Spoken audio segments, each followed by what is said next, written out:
الاهرامات. تعالوا نعرف واحده واحده الاهرامات متكونه ازاي وعامله ازاي. احنا بنسمع عن الاهرامات من واحنا صغيرين، لكن يا ترى حد في دماغكم كده وانتوا بتتفرجوا عليا خطرت على دماغه ازاي اتبنت الاهرامات اللي يخليها واحده من عجائب الدنيا السبعه؟ عندنا 3 اهرامات اساسيين في الجيزه، خوفو وخفرع ومنقرع. دول طبعا اللي بناهم اجدادنا الفراعنه او القدماء المصريين زي ما بعضنا بيقول.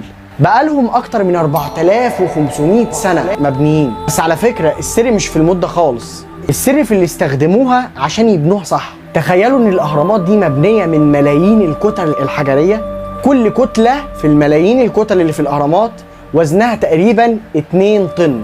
في اسئله طبعا بتخطر على دماغكم دلوقتي، ازاي الفراعنه قدروا ان هم ينقلوا لما الكتله الواحده تبقى 2 طن، قدروا ان هم ينقلوا الكتل الحجريه دي بدون المعدات اللي موجوده متطوره دلوقتي؟ دي بقى واحده عزيزي المشاهد من الالغاز اللي مفيش حد لحد يومنا هذا قدر ان هو يحلها.